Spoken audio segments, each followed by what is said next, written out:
Welcome to our channel. Today we how to register with EquityTrust for self-directed IRA real estate investing, detailed guide step by step clearly. To register with EquityTrust for self-directed IRA real estate investing, begin by visiting the official EquityTrust website. On the home page, locate the Open an Account button. Click on the button to initiate the registration process. Choose the type of account you wish to open, specifically a self-directed IRA. Fill out the required personal information, including your name, contact details, and social security number. Provide your date of birth and your employment information. Review and agree to the terms and conditions set forth by EquityTrust. Next, select the funding method for your self-directed IRA. You can choose to transfer funds from an existing retirement account or make a direct contribution. If transferring funds, you will need to provide information regarding the current custodian of your retirement account. Complete any necessary forms to initiate the transfer. Once your information is submitted, EquityTrust will process your application.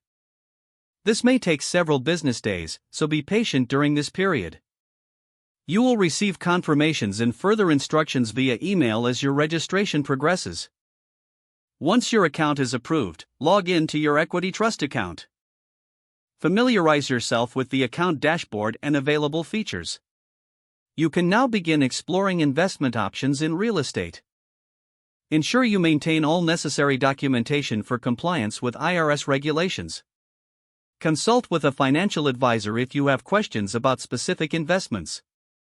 Now you are ready to start your journey in self-directed IRA real estate investing with EquityTrust. Keep track of your investments and account status regularly. Remember to review the educational resources available on the EquityTrust website.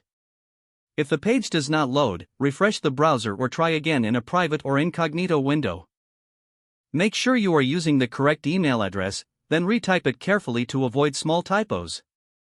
If your password is not accepted, use the reset option and create a new strong password you can remember. Check your spam folder for verification or security emails, then complete any requested confirmation steps.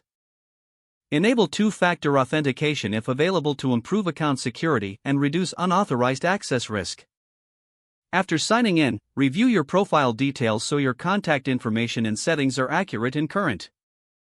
Don't forget to like this video and subscribe to our channel for more step-by-step tech guides.